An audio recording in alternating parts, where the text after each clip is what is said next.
Monday, I don't know if you guys know this. I know you talk a lot basketball, but Ryan Fitzpatrick's pretty bad at football. He was benched after the game. Todd told the media that the benching was for the rest of the season. The only problem with that is the media found out about it before Ryan Fitzpatrick did. He found out through an assistant coach. Bowles had something to say about it. I probably could have handled it. Hey, just like you. Another one. It's a New York thing. Like I said, I had a lot on my mind and got some things off my chest, and it kind of went over the wrong way. I'll talk to him. Marcellus? Yes, ma'am. You can't do this, right? You can't let somebody else tell the news. In Utopia, you shouldn't do this. You can't do this. But in the status quo of the NFL, this is the norm. And Fitzpatrick knows this because just like the same mantra of next man up, when someone gets hurt, brutally hurt in the football field, we look at him, we say, you're going to be okay. Who takes his place? Just like in this situation, he's not thinking about who did I bench. He's thinking about who is replacing you, and I'm going to put my focus there. I found out I got cut the hardest way possible. Twitter on Christmas? Shut up, all y'all. In my bed watching ESPN. So it's a Saturday morning, like 8 in the morning.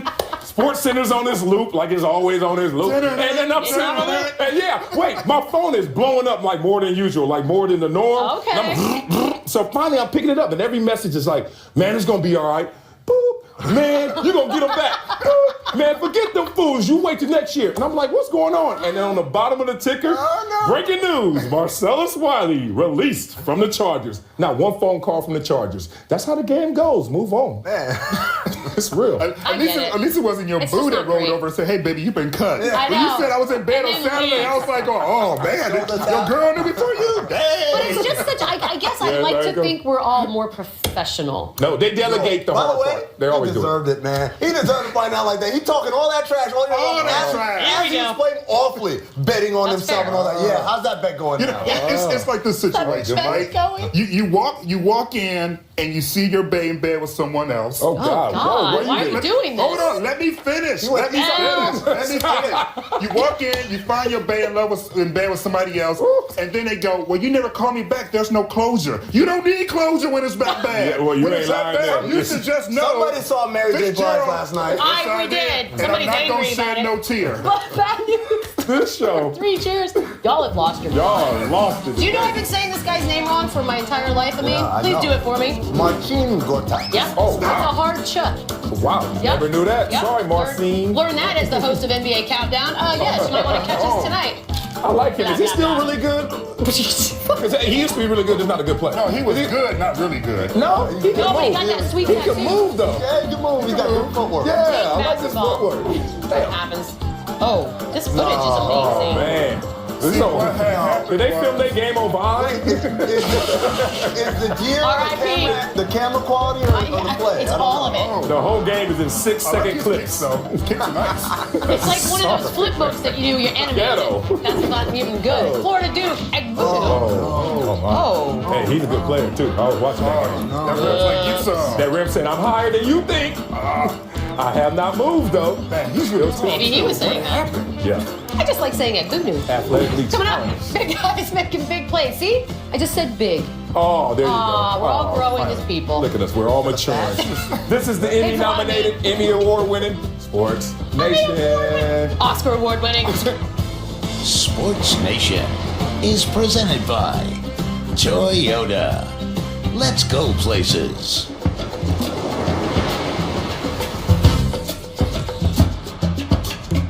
More hoops. Haters, then, huh? The biggest non-story story in the history of life. LeBron James and Phil Jackson. Yesterday, Jackson was asked on CBS Sports Network if he would take back his posse comment. He said he wasn't supposed to discuss opposing players, but he added, quote, the obvious thing is the word itself carries connotation. So I guess word choice could be something I could regret. When asked if he wanted to clear things up with LeBron, Phil said no. It's water under the bridge. I don't think there was anybody hurt or harmed in this situation. I think LeBron's friend obviously had an issue with it. We just let it go. Wow. Hey, LeBron, should we really do this topic again? No. I know. Gannon. All right, so LeBron and I agree on something. Look, the use of the word friend. Well played. Shade. Well played. How to Be a Jerk by Phil Jackson, volume 7,000. Come on. He doubled down on the diss. He doubled down on the dig because this is speculation situation, but I think this is what really happen. Somehow, some way, Well, I mean, that's the thing. Phil Jackson wanted a relationship with LeBron, maybe to bring him to New York. Somehow, some way, he wanted to work with him. Unrequited love. And Carter, the friend, the posse member, got in the way, or something around LeBron created the friction to the point where Phil is continuously pointing out those are the problems in our relationship. Aaron Sorkin, watch out. That's good This man's stuff. coming. This man can break down everything that's happened with a nice. You got to work on your dialogue writing. And then I'll be like, perfect. Nobody else in it. Look, here's the thing. Number one, Phil Jackson's a jerk, right? Because he said, I could take it back. Oh, I could not, maybe. You know, that's what that means. When I say I could, maybe I couldn't, right? Second of all, the use of friend, definitely, that's like throwing on like a little bit of more hot sauce on that chicken right there. But beyond... That sounds great. Beyond all that, Commercial. he didn't need to say, yeah, we need sponsors. He didn't need to say anything to us. All he had to do was pick up the phone and say, hey, LeBron, my bad about that. Hey, do you want to meet? And LeBron could still say no. Sure. But once you've done that, you've done what's asked of you. All of this preening and stuff, it's more Phil Jackson doing Exactly, which is why I say, Phil, stop. Okay. Nope. And take the L. Oh, look at you. Take the L. Okay, can I say this doesn't make any sense. There's no such thing as an L sign. Where's the L octagon? What are you doing? What neighborhood are you in? Take the L. This is not working out well for you. What you did was offensive. And yes, you are It's right. funny. Did it hurt somebody? Stop. Yes, sure. Can I help It you hurt out? somebody. All right. Collaborate and listen. Hold on. Enough with the signs. All right? Enough with the signs.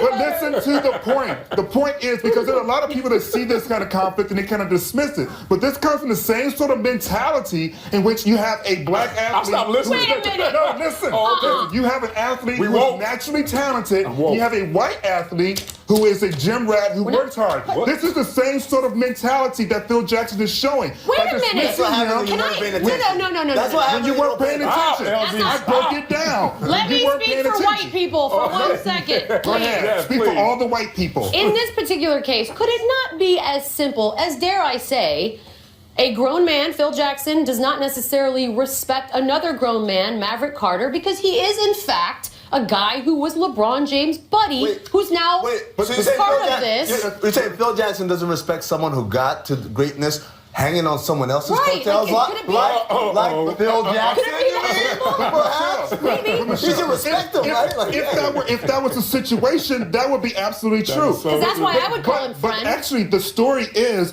LeBron James took his friends. They all have college degrees. These are not hanger-ons. These are people I who have a actually, college degree, it doesn't mean anything. No. But no. Have you seen her? He Hello. tried to dismiss them as groupies, as just posse members, as friends. I know These what are you're actually saying. business I hear you. associates. These are a group of friends that, yes, they were friends, but they're also businessmen. Wait And he till you does not get it, respect LZ. them Wait as till you get it. businessmen, which is why I say it's the same sort of mentality that makes a black athlete naturally gifted, but a white athlete, a hard worker, a gym rat, someone who earned it. I just want to Those are point the out- I same just sort don't of want to mentality. jump to race because it could very well just be. It could be just age. doesn't Listen, No, respect- I It could be Listen. power. It could be age. It could be power. it could be You don't have to jump to race. Race is always there. I agree with LZ, but I just I don't wanted to see jokes. color. I know you're an African American man. I know. Thank you. We saw Maxwell together last night.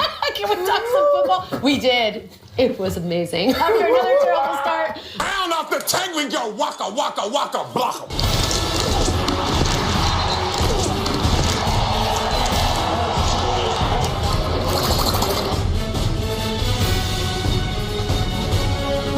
Okay, big dog. Okay. Let's go, baby. It's time for Dat Dude's Dudes. Here's Michelle Beadle and Dat Dude. Did I just witness you living memory lane out loud by yourself? I was one of those million sacks that David Carr took back in the day. Yeah, you just said it out loud. That's was so kinda weird. fun. Anyways, this segment has won so many awards. We don't want to bore you with all of them. Let's just let you know now. It's amazing. It is. And it's called Dat Dude's Dudes. Explain. Yeah, it's for the underappreciated, the unheralded, the ones who really make the highlight plays, but they don't get all the love, all the accolades. So you ever see all those guys coming into the club and you got to stand outside, wait for them to go in? Those aren't that dude's dudes. All the time. It's the guy next to you who's texting those guys to let them in with him. That's that dude's dude. So let's go with the honorable mention right now. My man, Shea McClellan of the New England Patriots. You must go out there and threaten the outside. Look at him lined up at the left defensive end position, more in the linebacker stance. He comes in on a TE stunt and loops around and gets the sack. Now let's see how he did it. And this TE stunt, the first thing, his stance is screaming that I'm going to do an outside pass rush. Look at that angle. Look at that foot. That is telling that offensive lineman, kick out fast and kick out strong. Here comes the outside pass rush. But then, when he feels threatened, look at this. The offensive lineman's looking in the wrong position. What's the score of the game? In a pin position, because now the tackle got him by the inside shoulder, and you create the jackpot right here. Bingo, 2-on-1. And if you see a 2-on-1 situation as the outside looper, you know you have hit pay dirt. You know you got an easy sack. So give Shea McClellan some love for threatening him to the outside. It's all mental. You force it out there. Offensive lineman kicks out here. You forgot about my friend who pinned you and got inside. Looks like the Ramley was not paying attention. Not at all. Looking at this. Give me a break. Third place. Third place is Brian Robinson of the Minnesota Vikings. In life, especially in football, you always go ball over baller. Let's tell you why. Lined up at the left defensive end position. Woo, that's so pretty. That's a collegiate move right there. You don't see that in the NFL too often. Loops around and gets the sack. Let's talk about how this happens. Off the line of scrimmage, watch the stutter step. See the feet? Quick feet, stutter step to throw off the offensive lineman's timing. So he does this. Now he wants the offensive lineman to punch. He does.